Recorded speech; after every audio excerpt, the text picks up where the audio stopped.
Hello my dear friends. तो आज हम सॉल्व करने जा रहे हैं हिंदी का सैम्पल पेपर हिंदी अ का।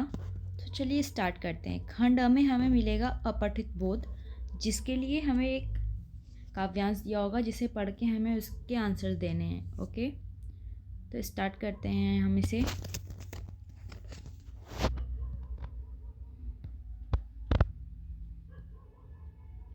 ओके, भारतीय सांस्कृतिक जीवन शैली और खान पान में मोटे अनाज जो मिलेट्स का विशेष स्थान रहा है। ये विशिष्ट अनाज हमारे स्वास्थ्य के लिए लाभदायक होने के साथ साथ पर्यावरण के लिए भी अच्छे होते हैं, क्योंकि कम पानी और संसाधन के बीच ये विकसित हो जाते हैं। यह हमारे लिए गौरव की बात है कि भारत सरकार के सुझाव पर संयुक्त राष्ट्र ने वर्ष 2023 को अंतर्राष्ट्रीय मोटा अनाज वर्ष के रूप में घोषित किया, जिसका उद्देश्य मोटे अनाजों को लेकर जागरूकता फैलाना और इनके उत्पादन व सेवन को बढ़ावा देना है। आम जन के बीच मोटे अनाजों का सेवन पिछली कई शताब्दियों से प्रचलित है, परंतु इसके पौष्टिकी और औषधि गुणों की जानकारी हाल में हुए जैव रासायनिक अनुसंधानों और चिकित्सा संबंधित अध्ययनों में सामने आई है। कुपोषण की समस्याओं के समाधान में मोटे अनाजों की अहम भूमिका है। आधुनिक जीवन शैली में उत्पन्न होने वाले रोगों के संदर्भ में मोटे अनाजों के अनेक स्वास्थ्य लाभों को दुनिया में जाना पहचाना और सराहा है। मोटे अनाजों में गेहूं और धान की अपेक्षा प्रोटीन और संतुलित अमीनो अम्ल अधिक पाया जाता है। इस तरह से ये मोटे अनाज बाकी अनाजों से पोषण के मामले में श्रेष्ठ हैं। इसके अलावा मोटे अनाज आहार संबंधित रेशों, गुणवत्तापूर्ण वसा और महत्वपूर्ण खनिज जैसे calcium, potassium, magnesium, iron, zinc तथा बी कॉम्प्लेक्स विटामिन के समृद्ध स्रोत हैं। मोटे अनाजों में पोषण और स्वास्थ्य से जुड़े इतने फायदे के बावजूद वर्तमान समय में मानव आबादी इनका सेवन नहीं करती या बहुत कम लोग इसे अपने खाने की थाली में जगह देते हैं। यह विडंबना है। तो अब हमें क्या करना है? अब इससे हमें जो क्वेश्चन मिला है, हमें 7 क्वेश्चन होंगे, तो उनमें से हमें 5 क्वेश्चन को करने हैं सॉल्व। ओके, वो हम सॉल्व करेंगे। तो गाइज, अभी जो हमने ये पढ़ा, अब इसके ही उस पर हमें आंसर देने हैं। ओके, तो पहला है हमारा क्वेश्चन कि उपयुक्त गद्यांश किस विषय वस्तु पर आधारित है। तो ये जो गद्यांश हम लोगों ने पढ़ा, ये किसके ऊपर आधारित है? जैसा है हमारा पहला, कुपोषण की समस्या पर, मोटे अनाज के महत्व पर, संतुलित आहार के महत्व पर, या स्वास्थ्य संबंधित समस्याओं पर। तो ये है मोटे अनाज के महत्व पर। ओके, निम्नलिखित कथन और कारण पर विचार करते हुए उपयुक्त विकल्प का चयन कीजिए। कथन है आपका, मोटे अनाज बाकी अनाजों से पोषण के मामला में श्रेष्ठ होते हैं। तो ये यहाँ सही है। कारण है, मोटे अनाजों में अनेक पोषकीय और औषधि खूबियाँ होती हैं। तो दोनों ही सही है। इसके लिए हम क्या करेंगे कि कथन गलत है किंतु कारण सही है। कथन और कारण दोनों गलत है। कथन सही है और कारण कथन की सही व्याख्या करता है। ओके, तो ये थर्ड आपका ये आंसर होगा, जिसमें कथन सही है और कारण कथन की सही व्याख्या करता है। अब हमारा ग है, अंतर्राष्ट्रीय मोटा अनाज वर्ष का उद्देश्य क्या है? मोटे अनाज के उत्पादन को बढ़ावा देना। हाँ, तो ये तो है एक आपका। फिर दूसरा है मोटे अनाज के प्रति जागरूकता फैलाना, ये भी है। मोटे अनाज को मुख्य फसल घोषित करना, ऐसा तो कुछ हमने नहीं पढ़ा। मोटे अनाज की प्रतिष्ठा को क्षति पहुंचाना, ऐसा भी नहीं है। तो हमारा 1 और 2 सही होगा। इसमें ऑप्शन है ये फर्स्ट में ही है कथन आपका, 1 और 2 सही है। ओके, अब आपका घ क्वेश्चन जो है वो है, आज मोटे अनाज अपने किन गुणों के कारण लोकप्रिय हो रहे हैं? तो आपको पता ही है, जैसा हमने पढ़ा भी इस गंध्याज में, कि वो इसलिए लोकप्रिय हो रहे हैं क्योंकि उनमें बहुत ज़्यादा पोषक तत्व है। उन्हें बहुत सारे विटामिन, कैल्शियम्स, बी कॉम्प्लेक्स सब कुछ पाया जाता है। तो इसलिए उनका लोकप्रिय ज़्यादा बढ़ रहा है। और ऐसा हम लोग क्या हो रहा है यहाँ पे कि जागरूकता भी फैलाया जा रहा है कि ज़्यादा से ज़्यादा लोग उसे यूज करें। आप में इसको इसी 2 पॉइंट को बस लिखना है क्योंकि ये 2 नंबर के क्वेश्चन है आपके। कुपोषण की समस्याओं के समाधान में मोटे अनाजों की भूमिका क्या है? तो ये भी वही आंसर यहाँ पे भी होगा, क्योंकि इसमें बहुत सारे पोषक तत्व होते हैं जो कि उन्हें हेल्थ न्यूट्रिशन देंगे। ओके, तो आपको ये 2 टॉपिक्स में भी उनके न्यूट्रिशन के बारे में लिख देना है। 2 टॉपिक लिखेंगे आपके 2 मार्क्स के। ये क्या है आंसर, मतलब कि 2 मार्क्स के आंसर, तो आपको 2 टॉपिक्स आप लिख देंगे तो भी आपका हो जाएगा। मतलब 2 लाइन में आपको आंसर लिखने होंगे इसके।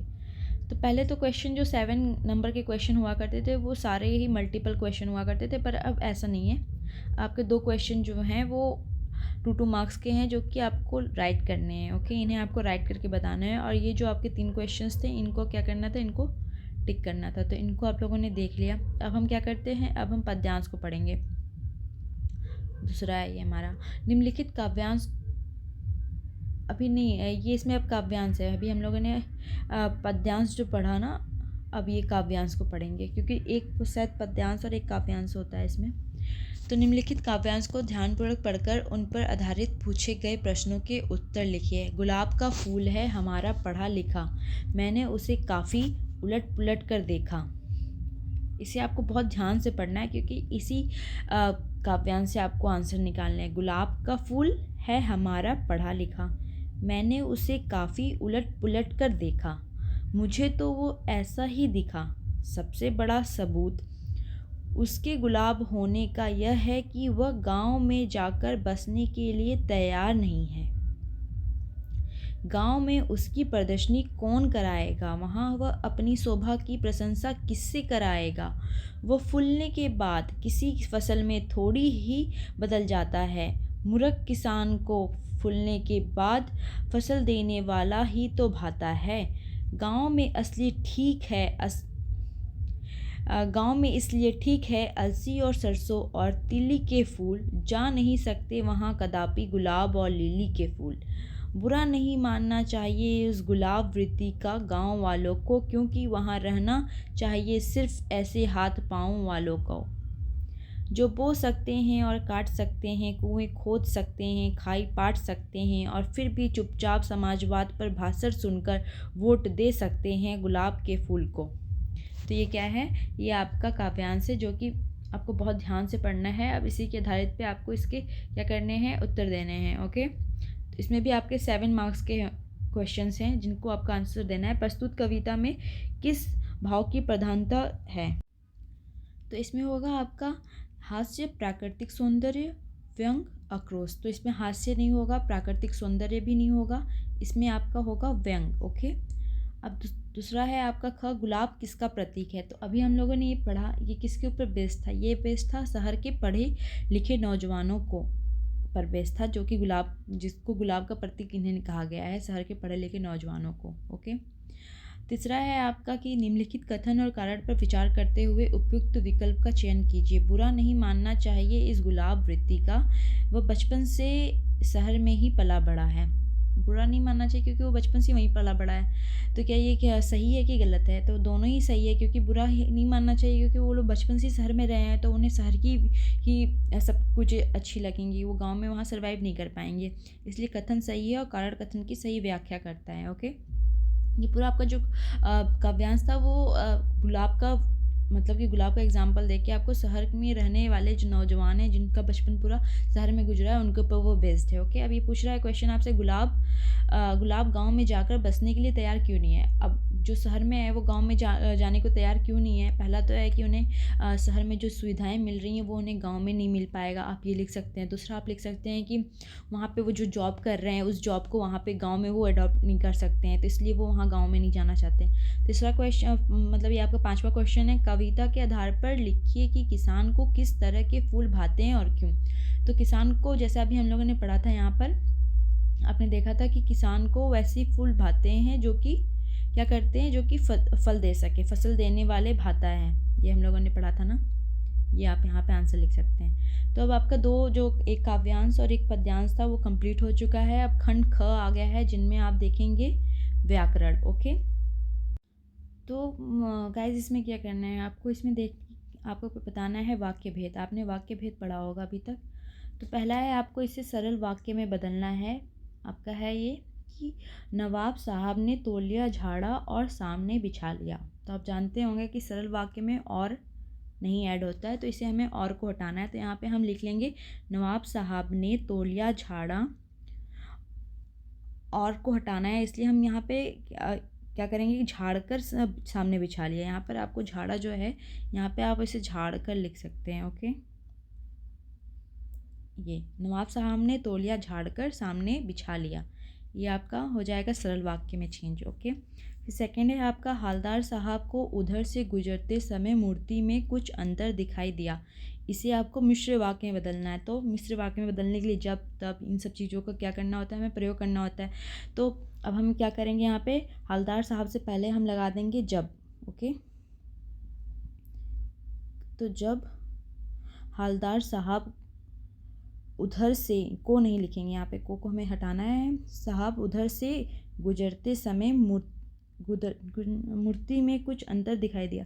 जब हवलदार साहब उधर से गुजरे, यहाँ पे हमें गुजरते नहीं लिखना है, यहाँ पे गुजरते को काट के गुजरे, तो तब हमें लिखना है यहाँ पे, तब उन्हें मूर्ति में कुछ अंतर दिखाई दिया। ओके, यहाँ पे समय भी हटाना है हमें। ओके, वहाँ पे लिखना है उन्हें। ओके, तो क्या करना है आपको करना है कि इसके हर साहब के पहले, तो गाइज़ ये आपका हो गया मिश्र वाक्य में चेंज।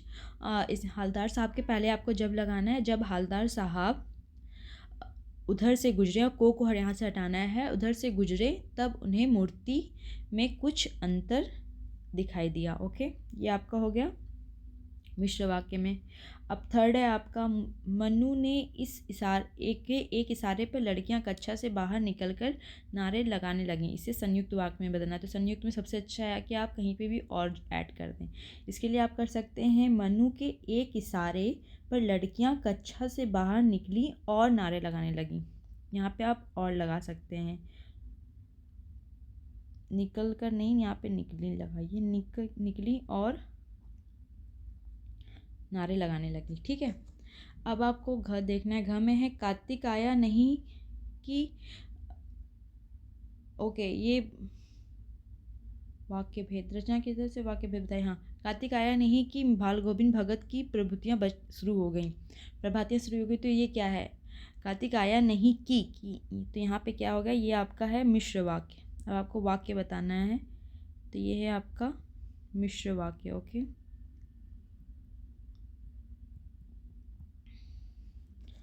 एंड अब इसमें क्या करना है आपको, सबसे बड़ी बात है कि काशी के पास उस्ताद बिस्मिल्लाह खां जैसे नायाब हीरा रहा है।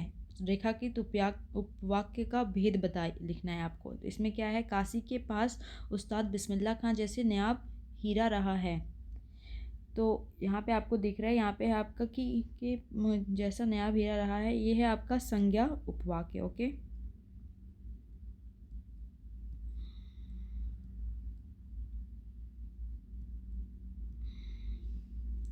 एक बार इसे हम एक फिर से देख लेते हैं। तो हमारा जो व्याकरण था, इसमें पहला आपका क्वेश्चन था कि नवाब साहब ने तौलिया बिछाड़ा और सामने बिछा लिया। इसको आपको सरल वाक्य में बदलना था। तो इसको आपने क्या करना था, यहाँ से आपको और को हटाना था और क्या लिखना था, नवाब साहब ने तौलिया झाड़ा, झाड़ा की जगह आप झाड़ कर लिख सकते हैं, झाड़ कर सामने बिछा लिया। ओके, और दूसरा था आपका, हवलदार साहब को उधर से गुजरते समय मूर्ति में कुछ अंतर दिखाई दिया। तो यहाँ पे आप क्या कर सकते हैं, यहाँ पे आपको इसको मिश्र वाक्य में बदलना था। तो यहाँ पे आपने लगा लिया, जब हवलदार साहब उधर से, यहाँ पे को आपको हटाना है, जब हवलदार साहब उधर से गुजरे तब उन्हें मूर्ति में कुछ अंतर दिखाई दिया। ओके, थर्ड में आप, मनु के एक इशारे पर लड़कियां कक्षा से बाहर निकलकर नारे लगाने लगीं। तो इनमें क्या था, इनमें आपको संयुक्त वाक्य में बताना, इसमें बस आपको और लगाना था। इसमें आप लिख सकते थे, मनु के एक इशारे पर लड़कियां कक्षा से बाहर निकल कर, यहाँ पे निकल कर जो है उसको आप निकली कर सकते हैं, बाहर निकली और नारे लगाने लगी। ठीक है, अब घ है आपका, कार्तिक आया नहीं कि बाल गोविंद भगत की प्रभातियाँ शुरू हुई। यहाँ पे आपको बताना है कि रचना की दृष्टि से वाक्य का भेद बताना है। तो ये है आपका मिश्र वाक्य। ओके, फिर है आपका, सबसे बड़ी बात कि काशी के पास उस्ताद बिस्मिल्लाह खां जैसे नायाब हीरा रहा है। तो यहाँ पे होगा आपका संज्ञा उपवाक्य। ओके,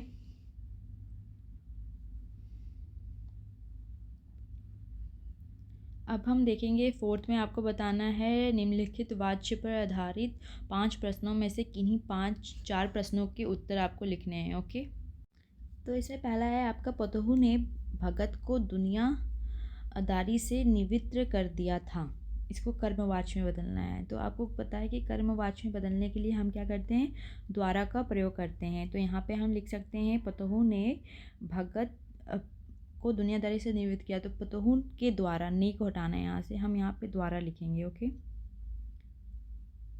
द्वारा भगत को दुनियादारी से निवृत्त करा दिया। पतहू ने द्वारा भगत को दुनियादारी से निवृत्त करा दिया गया, यहाँ पे लिखना है आपको। ठीक है,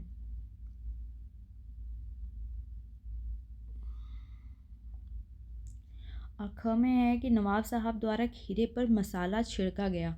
इसे आपको कर्तृवाच्य में बदलना है। तो यहाँ पे द्वारा को हटा के यहाँ पे आप ने लिखेंगे। द्वारा वहाँ पे यूज़ नहीं होते, द्वारा तो कर्म में होता है, कर्तृ में आप ने का प्रयोग करेंगे। ये तो आप लोगों ने पढ़ा ही होगा। ओके, तो नवाब साहब ने खीरे पर मसाला छिड़का गया को यहाँ से हटाना है आपको।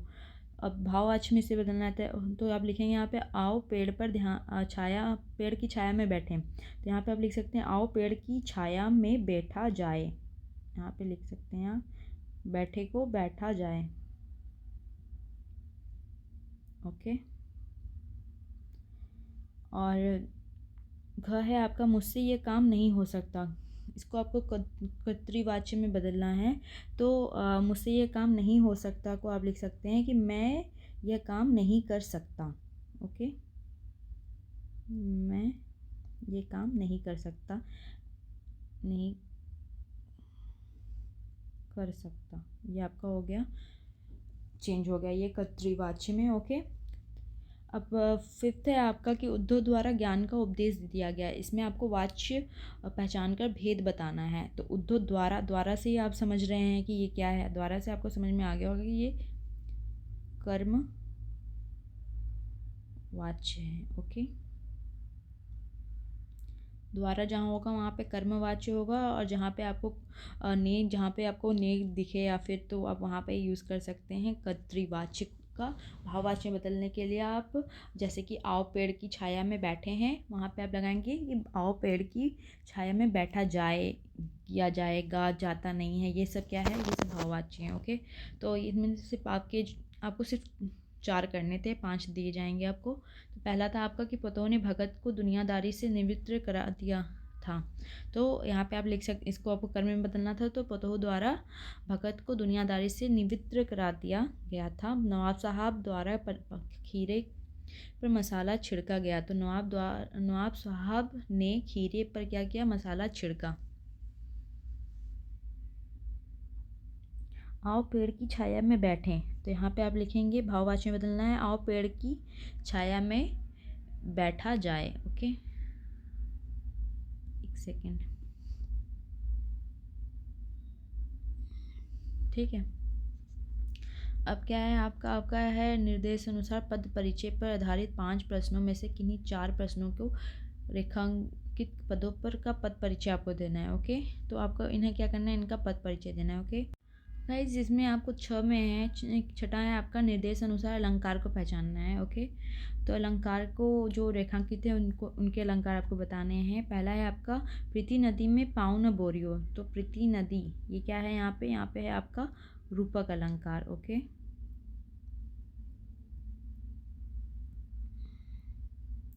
दूसरा है आपका कोटि कुलसी सम बचनु तुम्हारा, व्यर्थ धनु बांध कठारा।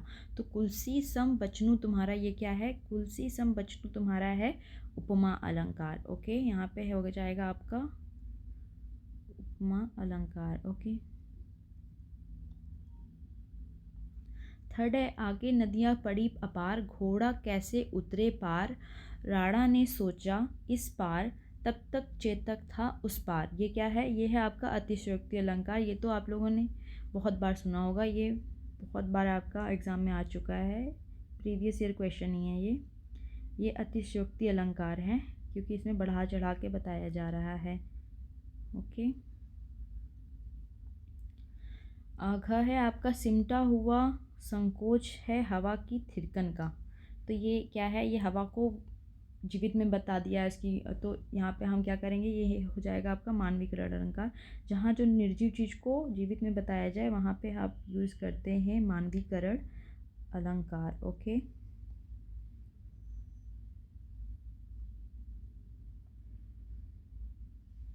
पांचवा है आपका सुनत जोत लागत है ऐसे ज्यो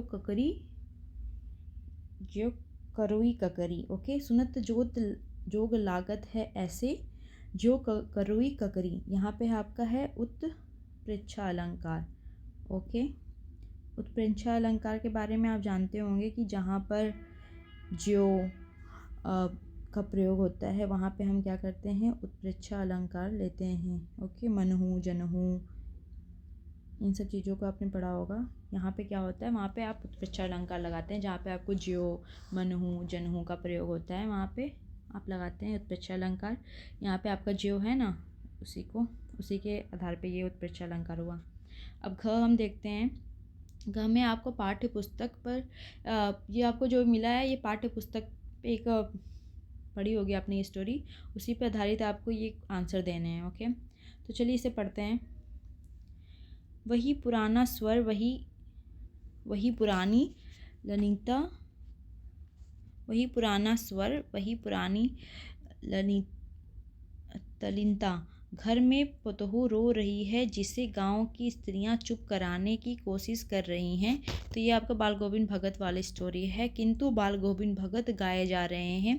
हाँ, गाते गाते कभी कभी पतोहू के नज़दीक भी जाते हैं और रोने के बदले उत्सव मनाने को कहते हैं। आत्मा परमात्मा के पास चली गई, विरहनी अपने प्रेमी से जा मिली। भला इससे बढ़कर आनंद की कौन बात। मैं कभी कभी सोचता यह पागल तो नहीं हो गए, किंतु नहीं, वह जो कुछ कह रहे थे उसमें उनका विश्वास बोल रहा था। वह चरम विश्वास जो हमेशा ही मृत्यु पर विजय होता है। बेटे के क्रियाक्रम में तुल नहीं किया, पतोहू से ही आग दिलाई उसकी। किंतु जो ही श्रद्धा की अवधि पूरी हो गई, पतोहू के भाई को बुलाकर उसके साथ कर दिया, यह आदेश देते हुए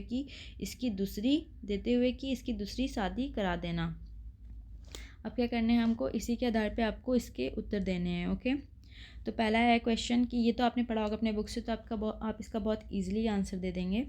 पहला है आपका, बाल गोविंद भगत जी द्वारा किया गया कौन सा कार्य सामाजिक परंपरा के विरुद्ध था। पहला कि पतोहू से बेटे की चिता को आग दिलाना, ये था।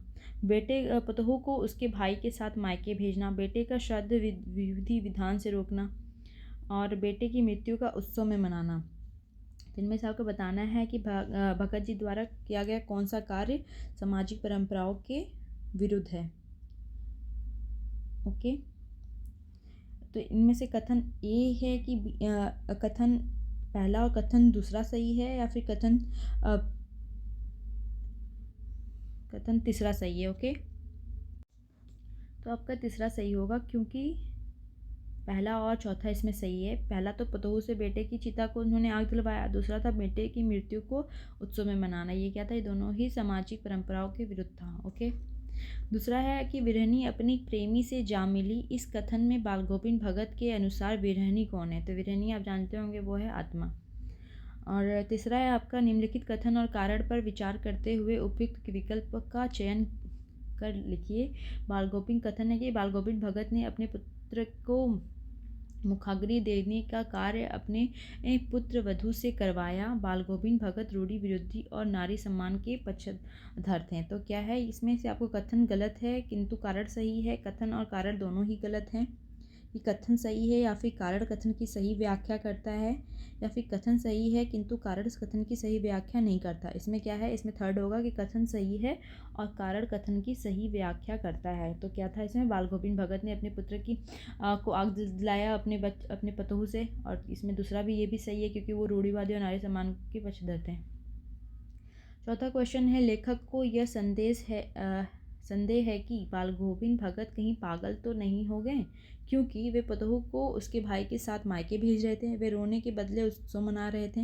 वे पुत्र की मृत्यु के बाद गाए जा रहे थे। वे पतोहू को चुप कराने की कोशिश कर रहे थे। कथन 1 और 2 सही है, या फिर कथन तीसरा सही है, या फिर कथन 1 और 4 सही है, या फिर कथन 2 और 3 सही है। इनमें से आपका होगा कि पहले तो पतोहू को उसके भाई के साथ मायके भेज रहे थे, ये था।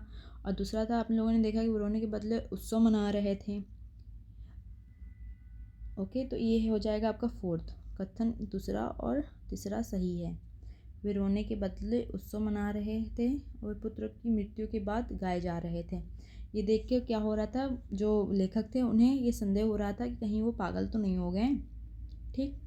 और ये देखेंगे हम पांचवा अपना क्वेश्चन कि बेटे की मृत्यु के बाद बाल गोविंद भगत अपनी बहू से क्या अपेक्षा रखते थे, कि वह उनकी आजीवन सेवा करे, वह विधवा का जीवन व्यतीत करे, या फिर वह कबीर के गीत गाया करे, या फिर वह पुनः विवाह कर ले। ये चाहते थे कि वो फिर से शादी कर ले, तभी तो उन्होंने उसके भाई को बुला के बोला कि इसकी दूसरी शादी करा देना। ठीक है। अब दूसरा आपका है कि निम्नलिखित गद्य पाठों के आधार पर निम्नलिखित 4 प्रश्नों में से किन्हीं 3 प्रश्नों के उत्तर आपको देने हैं। ओके, तो ये तो आपको खुद लिखना होगा। 25 से 30 शब्दों में आपको इसके आंसर देने हैं। नेताजी का चश्मा कहानी के आधार पर हवलदार साहब के व्यक्तित्व का परिचय देना है आपको। तो आप व्यक्तित्व को अच्छे से पढ़े होंगे, जानते होंगे। लेखिका मनु भंडारी ने अपनी माँ की तुलना धरती से क्यों की है, ये बताना है आपको। और तीसरा है मेरे मालिक के ससुर बख्श थे मेरे मालिक के एक सूर बख्श दे, सूर में वह तासीर पैदा कर कि आँखों में सच्चे मोती की तरह अंगड़ आंसू निकल आए। नौबत खाने में इबादत पाठ के आधार पर बिस्मिल्लाह खां के इस कथन को आपको स्पष्ट करना है। तो ये अच्छा बिस्मिल्लाह खान वाला था आपका, उसमें से आपको इसका आंसर देना है। घ है आपका लेखक संस्कृति और असंस्कृति को और सभ्यता और असभ्यता के ब्रह्मजाल में कैसे मनुष्य से क्या प्रश्न करता है, इसका आपको उत्तर देना है। अब आप ये देखेंगे एक काव्यांश आपको दिया है जो कि आपने पढ़ रखा है, उससे आपको उत्तर देने हैं। ओके, तो है आपका ये कि बिस्मिल्लाह खान वाला है ये शायद, हाँ। तारसपतक में जब बैठने नहीं ये संगतकार वाला है, बैठने लगता है उसका गला, प्रेरणा साथ छोड़ती हुई उत्साह अस्त होता हुआ, आवाज़ से राख जैसे कुछ गिरता हुआ, तभी मुख्य गायक को ठाडस बढ़ाता कहीं से चला आता है संगतकार का स्वर। कभी कभी वह यूं ही दे देता है उसका साथ, यह बताने के लिए कि वह अकेला नहीं, और यह कि फिर से गाया जा सकता है गाया जा चुका राग, और उसकी आवाज़ में जो एक हिचक साफ सुनाई देती है, या अपने स्वर को ऊंचा न उठाने की जो कोशिश है, वह उसकी विफलता नहीं, उसकी मनुष्यता समझा जाना चाहिए। ये संगतकार से आपका लिया गया है। इनमें आपका फर्स्ट क्वेश्चन है, तारसपतक में जब बैठने लगता है उसका गला, इस पंक्ति में उसका शब्द किसके लिए प्रयोग हुआ है? ये है आपका मुख्य गायक के लिए। ओके, और दूसरा है आपका निम्नलिखित वाक्य पंक्तियों में से किस पंक्ति में मुख्य गायक के उत्साह के क्षीण होने का पता चलता है? कथन आपको बताने हैं। इनमें कथन 1 सही है कि दूसरा सही है, कथन तीसरा सही है, फिर 1 और 2 सही है, 4 सही हैं। आवाज़ से राख जैसे कुछ गिरता हुआ, प्रेरणा साथ छोड़ती हुई, उत्साह अस्त होता हुआ, या फिर कहीं से चला आता है संगतकार का स्वर, उसकी आवाज़ में जो एक हिचक साफ सुनाई देती है। तो इसमें से पहला तो आपका आवाज़ से राख जैसा कुछ गिरता हुआ, ये सही है। और फिर इसके बाद आपका दूसरा भी सही है, प्रेरणा साथ छोड़ती हुई, उत्साह अस्त होता हुआ। तो इसमें आपका ऑप्शन हो जाएगा पहला, कथन 1 और 2 सही हैं। ओके, तीसरा है आपका कि निम्नलिखित कथन और कारण के बताना है आपको। तो संगतकार की आवाज़ में एक हिचक साफ सुनाई देती है, और वह अपनी आवाज़ को ऊंचा नहीं दे उठने देता है, कोशिश करता है, क्योंकि दूसरों को सफल बनाने के लिए त्याग करना मनुष्यता होती है। संगतकार का त्याग उसकी मनुष्यता का परिचायक है। ओके, तो ये आपका क्या हो जाएगा? दोनों ही सही है। तो इसमें से आप लगाएंगे कि कथन सही है और कारण कथन की सही व्याख्या करता है। फोर्थ है आपका संगतकार किस प्रकार मुख्य गायक को एहसास दिलाता है कि वह अकेला नहीं है? मुख्य गायक के सामने भारी स्वर में गाकर, मुख्य गायक को प्रेरित करके, या फिर मुख्य गायक का से ऊंचे स्वर में बगाकर, या फिर मुख्य गायक के टूटते स्वर में अपना स्वर मिलाकर। हाँ, तो ये है आपका कि मुख्य गायक के टूटते स्वर में अपना स्वर मिलाकर वो उसे ये एहसास दिलाता है कि वो अकेला नहीं है। अड़ा है आपका मतलब 5वां क्वेश्चन है, वो है संगतकार के स्वर में हिचक सुनाई देने का क्या कारण है? संगतकार में आत्मविश्वास का अभाव है। संगतकार मुख्य गायक का मान बनाए रखना चाहता है। संगतकार को गायन में अभी प्रवृत्ता नहीं आई है, या फिर संगतकार में भय और अहीनता का भाव है। तो ऐसा कुछ नहीं है, ऐसा इसमें आपका ऑप्शन होगा संगतकार मुख्य गायक का मान बनाए रखना चाहता है, इसलिए उसके स्वर में हिचक सुनाई देती है। अब 10वां आपका क्वेश्चन है कि इनमें से आपको जो हाँ, ये आपकी बुक से क्वेश्चन है कि पहला क्वेश्चन है आपकी गोपियों को